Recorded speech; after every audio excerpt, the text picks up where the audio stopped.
Yo, halo guys, sebelum gua lanjutin ke pembahasannya, gua nggak bosen-bosen ngingetin ke kalian dulu. Yuk dukung dulu channel ini dengan pencet tombol subscribe dan loncengnya di bawah ini agar kalian tidak ketinggalan update dari channel ini.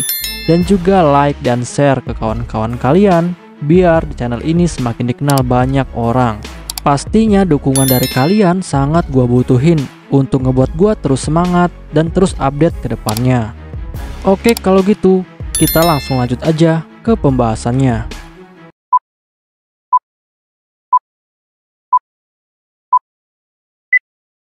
Yo, halo guys, di video gue kali ini gue bakal ngebahas light novel Isekai wa Smartphone Totomoni volume ke-9 chapter ke-13. Di chapter ini bakal dibahas tentang pencurian frame gear bagian ke-7. Untuk kalian yang belum nonton chapter sebelumnya, silahkan ditonton terlebih dahulu. Pada keesokan harinya, Toya saat ini sedang melihat-lihat apa yang sedang dilakukan oleh Karen karena Karen terlihat sangat sibuk. Lalu saat Toya sampai di tempat Karen, ternyata Karen saat ini sedang mengobrol dengan seorang ksatria wanita. Dan karena penasaran, Toya pun akhirnya mulai menguping. Dan ternyata di dalam obrolan mereka itu, ternyata ksatria wanita itu sedang meminta nasihat percintaan kepada Karen. Perlu diketahui, saat ini Karen terkenal di kerajaan Brunhild sebagai seorang konsultasi untuk membahas tentang percintaan. Dan kebanyakan dari klien Karen adalah para wanita. Bahkan biasanya saat jam makan siang telah tiba, para ksatria wanita datang untuk makan siang bersama dengan Karen sambil membahas tentang percintaan. Lalu setelah itu Toya pun mulai berpikir. Toya berpikir bahwa sepertinya jika dia terus menguping, maka hal ini tidaklah baik. Karena tidak mungkin seorang raja melakukan tindakan yang seperti ini. Dan setelah ksatria wanita itu pergi, Karen pun akhirnya langsung memanggil Toya karena dia tahu jika Toya sudah menguping. Lalu Toya bilang kepada Karen bahwa dia tidak menyangka jika Karen akan selalu memberikan nasihat percintaan dengan sangat serius. Dan Karen pun lalu menjawab dengan sangat bangga. Karen bilang bahwa percintaan adalah keahliannya karena dia adalah seorang dewa cinta.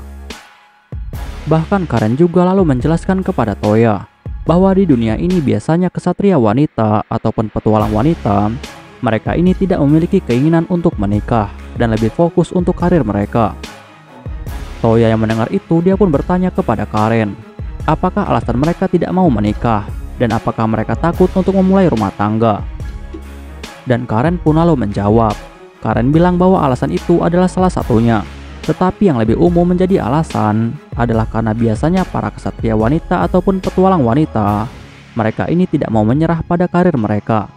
Dan walaupun nantinya mereka ini akan menikah, tetapi mereka akan tetap bertahan untuk tetap bekerja.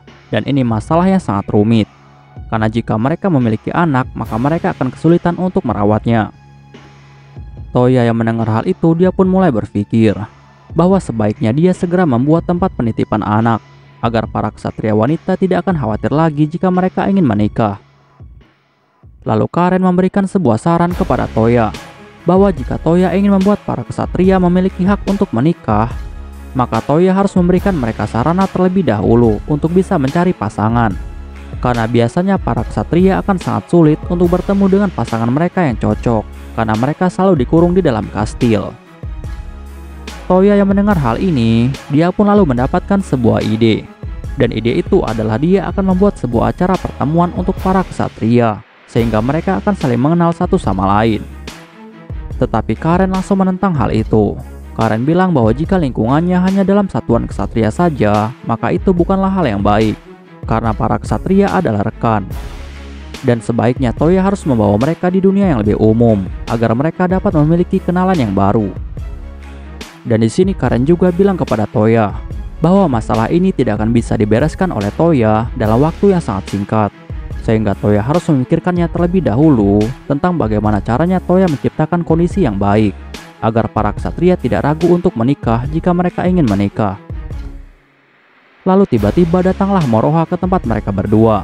Lalu Moroha bertanya kepada Karen dan juga Toya apa yang sedang mereka bicarakan. Dan setelah Toya memberitahu Moroha tentang pernikahan, dia pun akhirnya langsung mengerti. Lalu Moroha bilang kepada Toya bahwa masalah ini akan cepat selesai jika Toya meminta bantuan dari 8 tunangan Toya.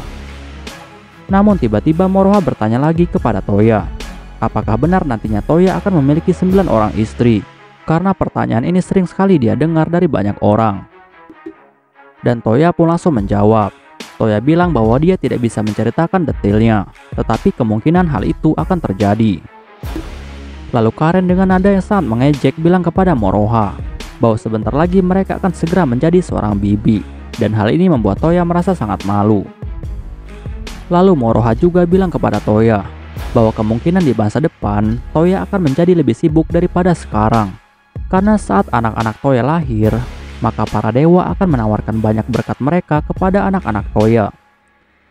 Toya yang mendengar hal itu, dia pun langsung bertanya kepada Karen dan juga Moroha, apakah benar di dunia dewa ada banyak dewa yang akan memberikan berkat mereka kepada keluarganya? Karena yang dia tahu bahwa saat ini ada beberapa dewa selain mereka yang juga menawarkan berkat mereka kepadanya, seperti dewa dunia bawah, dewa pertanian, dan juga dewa perburuan. Dan apakah ada dewa lainnya yang akan memberikan berkat mereka kepada dirinya? Dan Karen pun langsung menjawab. Karen bilang bahwa memang benar jika dewa dari dunia ini jumlahnya lebih sedikit dari para dewa yang ada di dunia lain. Tetapi dia yakin akan ada dewa lainnya yang akan memberikan mereka banyak berkat. Dan sebenarnya dulunya dunia ini tidak begitu menarik minat para dewa, terutama dewa hiburan. Karena menurutnya dunia yang saat ini Toya tempati tidak menarik sama sekali. Tetapi saat Toya datang ke dunia ini, akhirnya banyak dewa yang mulai tertarik termasuk dewa hiburan. Dan akhirnya dunia ini menjadi dunia yang lebih hidup. Padahal sebelumnya dunia ini adalah dunia yang sudah terbengkalai. Dan juga biasanya para dewa akan memberikan suatu berkat ilahi kepada seseorang yang telah dia pilih. Seperti contohnya seorang wanita yang dulu pernah Toya tolong. Dan wanita itu juga memiliki sebuah berkat dewa. Toya yang mendengar hal itu, dia pun menjadi sangat terkejut. Lalu Toya bertanya kepada Karen dan juga Moroha, apakah berkat dewa milik Spica adalah kemampuan Silguard miliknya? Dan Moroha pun langsung menjawab bahwa kemampuan Silguard milik Spica itu adalah salah satu berkat ilahi yang telah diberikan oleh dewa perisai. Lalu Toya bertanya lagi kepada Moroha, apakah saat ini dewa perisai juga sedang memperhatikan dirinya? Tetapi Moroha dengan sangat santai lalu menjawab. Moroha bilang bahwa saat ini dewa perisai tidak terlalu tertarik kepada Toya, karena Toya tidak menggunakan sebuah perisai apapun. Dan biasanya seorang dewa hanya akan memberikan berkat ilahi mereka kepada orang yang mereka sukai saja. Bahkan Toya juga yang memiliki bakat dari dewa sihir, hal itu juga tidak cukup membuat dewa perisai untuk suka kepada Toya. Toya yang mendengar hal ini, dia pun mulai mengerti. Lalu Toya berpikir bahwa jika nantinya anak-anaknya pasti memiliki banyak bakat dari para dewa. Tetapi hal itu akan percuma saja jika anak-anaknya bersikap malas dan tidak melakukan apapun.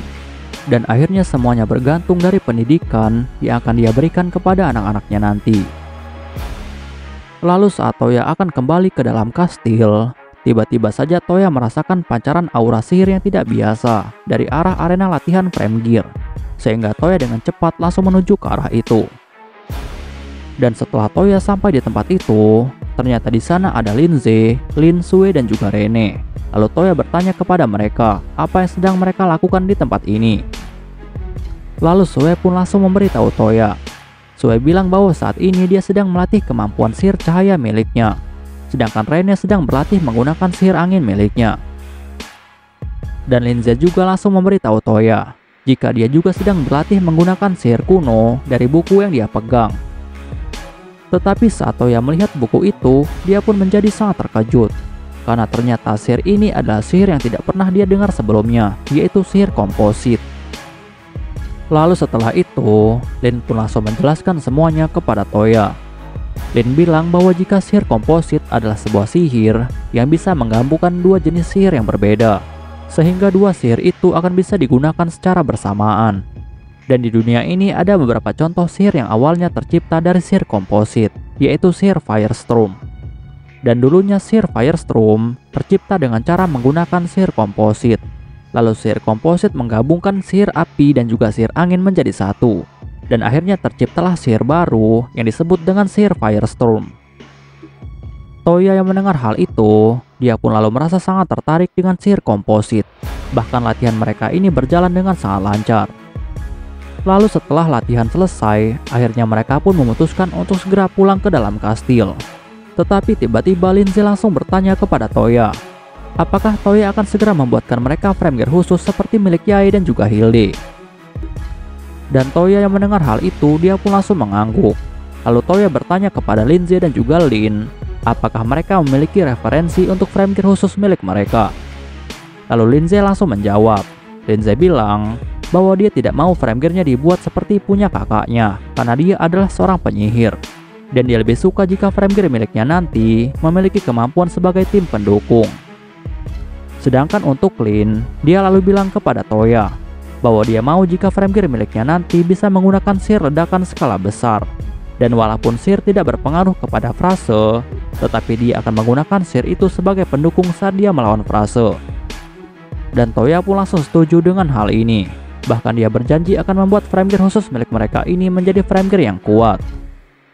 Oke guys, pembahasan di chapter kali ini selesai sampai di sini dulu. Dan bakal dilanjut lagi di chapter selanjutnya. Untuk kalian yang ingin membaca novelnya atau mau membaca judul novel yang lainnya, kalian bisa klik link yang sudah gua sediakan di deskripsi. Tetapi sebelum kalian tutup video ini, tolong beri dukungan kalian untuk channel ini dengan cara pencet tombol subscribe dan juga aktifkan loncengnya. Dan juga jangan lupa untuk like video ini dan beri komentar untuk membangun channel ini lebih maju lagi. Dan untuk kalian yang ingin membantu channel ini dengan cara berdonasi, silahkan cek link donasinya yang udah gue sediakan di deskripsi. See you next time, bye bye.